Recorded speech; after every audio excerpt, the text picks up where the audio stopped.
I-file ninyo yung gusto na mag-file po. Sinong tinakot ninyo? Hindi po natatakot ang ating Pangulong Bongbong Marcos sa sino mang gusto na magpa-impeach sa kanya. Ang takot po si Sara Duterte.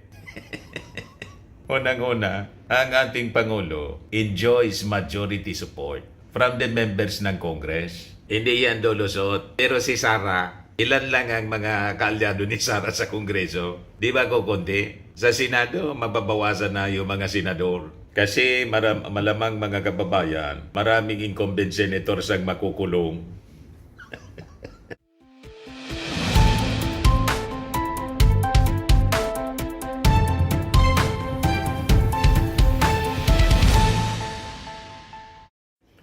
Hello po mga kababayan, si Dante Maravillas.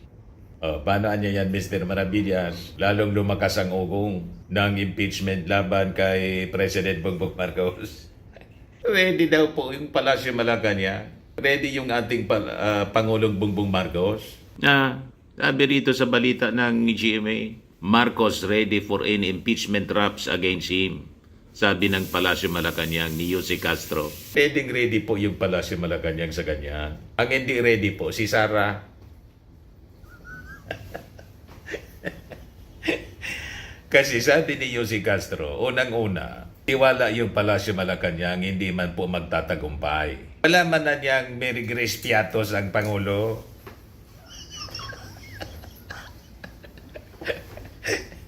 O di ba? Tama po. Walang ganon. Paano magtagumpay ang impeachment complaint laban sa ating Pangulo? Malabo po na magtagumpay kasi walang Mary Grace Piatos. Si Sara Duterte, hindi lang Mary Grace Piatos, pati Pampano. Kung ano-ano pa mga kababayan. O yan, Mary Grace Piatos, Kokoy Villamin, Che Camote, Miggy Mango, Anilit Camilsi. Kung ano-ano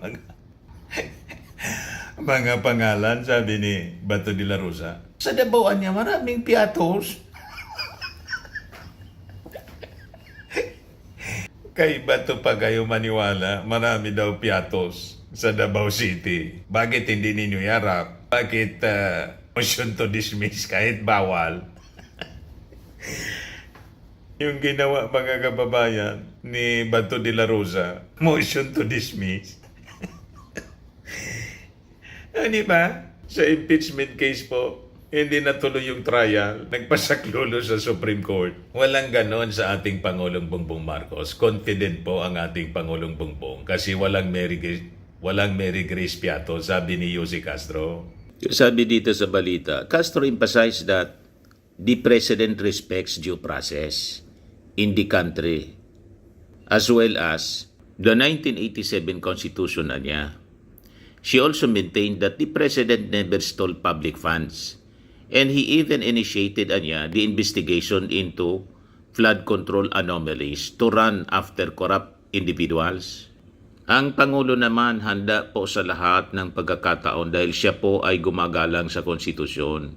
Gumagalang po siya sa proseso. I-file ninyo yung gusto na mag-file po. Sinong tinakot ninyo? Hindi po natatakot ang ating Pangulong Bongbong Marcos sa sino mang gusto na magpa-impeach sa kanya. Ang takot po si Sara Duterte. Unang-una, ang ating Pangulo enjoys majority support from the members ng Congress. Hindi yan dolusot. Pero si Sara, ilan lang ang mga kaalyado ni Sara sa Kongreso? Di ba kukunti? Sa Senado, mababawasan na yung mga senador. Kasi malamang mga kababayan, maraming incumbent senators ang makukulong. Desidido na po ang ating Pangulong Bongbong Marcos. Hindi na po siya mangingialam o i-discourage pa niya ang impeachment complaint laban kay Sara Duterte. And in fact, sabi ni Jose Castro, nakausap ko niya yung ating Pangulo last week. Ang sabi ng ating Pangulo, itatrato niya ang impeachment complaint laban kay Sara tulad ng kanyang pagtrato ngayon sa issue ng flood control scandal. O di ba, malinaw po? Na dapat anya, managot ang dapat managot. Malinaw yung mensahe po ng ating Pangulo.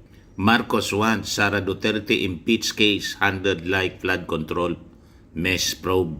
Sabi ni Yossi Castro, last week anya, we were able to speak directly with the President and asked him about this.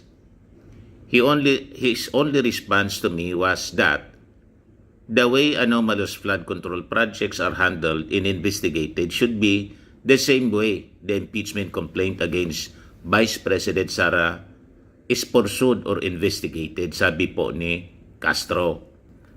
Asked to elaborate, she explained that that statement niya meant that accountability should be applied equally. Madaling sabi po, hindi tulad ng dati na nagsalita yung ating Pangulo. Sabi nga, tumawag pa sa Congress na ayaw niya sa impeachment laban kay Sara Duterte. So madaling sabi, nag-iba na po yung posisyon ng ating Pangulo. Hindi na niya dinidiscourage. Sabi nga natin last week, pag ganon, ang ibig sabihin niya na hindi niya dinidiscourage, ini-encourage. Mas na luminaw pa ng ipaliwanag mga kababayan ni Yossi Castro. Di ba? Accountability should be applied equally. At kung ano niya, yung ginagawa sa investigasyon sa flood control, ganun din ang trato ng ating Pangulo. Ibig sabihin, gusto niyang managot na si Sara Duterte. Di na po pwede na palampasin ang ganitong mga katarantaduhan po sa gobyerno. Sumubra sila, mga kababayan. O ngayon, gustong baliktaran ng mga kaalyadong congressmen yung ating Pangulong Bongbong. Ang sabi may magpa-file. Di mag-file kayo. I-impeach ninyo yung ating Pangulo. Tingnan natin kung magtagumpay kayo. Di ba? Handa po yung ating Pangulo. Ang Pangulo naman ay handa sa lahat ng pagkakataon dahil siya po ay gumagalang sa konstitusyon. Gumagalang po siya sa proseso, sabi ni Yossi Castro. Pero sabi niya, kung pag-usapan po natin ay breach of public trust, dahil nabanggit ito tungkol sa di umanong pagpirma sa GAA, ang Pangulo po unang-una hindi po siya nagnakaw ng pera. Pangalawa, siya po ang nagpapaimbestiga sa mga maanomalyang flood control projects at mari naging sanhi ng korupsyon. Pangatlo po, wala po siyang Mary Grace Piatos. Malinaw po. Walang Mary Grace Piatos ang ating Pangulo. Ito, pakinggan natin sa yung press con po ni Yossi Castro. Ito siya. On the alleged impeachment complaint against President Bongbong Marcos, siguro po, has he been made aware of these moves and how ready is he to face claims of betrayal of public trust kung umabot man po sa impeachment complaint talaga? Wala pa nga yung complaint, paano makakapag-ready ang Pangulo? Babasahin muna kung meron mang complaint. At di umano, ito yung nakita na rin natin sa balita, na di umano na may lumapit sa isang mambabatas na mga supporters ng isang politician. So, at mukhang sila ay mga miyembro ng DDS. Okay?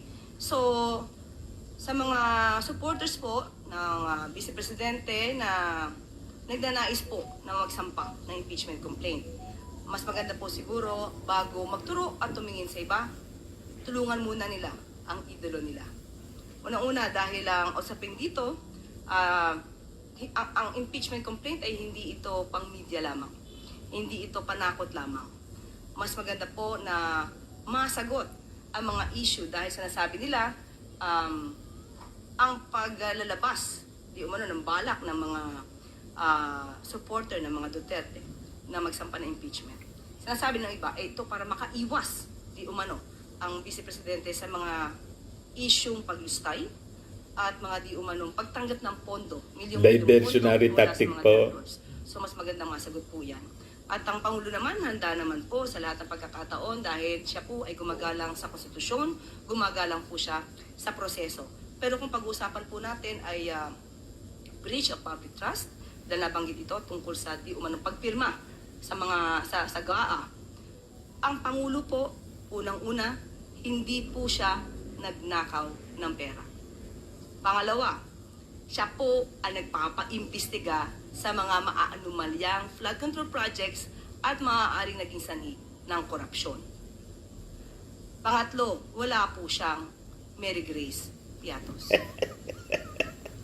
Malinaw po. Walang Mary Grace Piatos po yung ating Pangulong Bongbong Marcos. Binabaliktad nila. Gusto nila yung atensyon matuon sa ating Pangulo, hindi kay Sara Duterte, para makalibre si Sara Duterte sa kanyang accountability. Malabo po. Isang platito lang ang mga supporters ninyo sa Kongreso. Diba? Deflection ang intensyon nila at black propaganda. Alam nila hindi man magtatagumpay po. Do or die kasi po si Sara Duterte at ang mga DDS sa pagtatanggol kay Sara Duterte. Ganun po, they're just turning the table against the President sa ating Pangulong Bongbong Marcos na tutok sa trabaho. Nandun po sa Abu Dhabi, sa United Arab Emirates, Pangulong Marcos tumungo sa UAE para sa Sustainability Summit, magalagang kasunduan sa kalakaran at depensa. Tutok lang po yung ating Pangulong Bongbong sa kanyang trabaho. Diyan yung ating Pangulo. Di ba?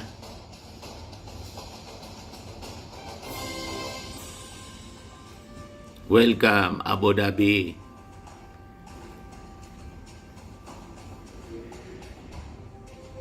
Di ba pa?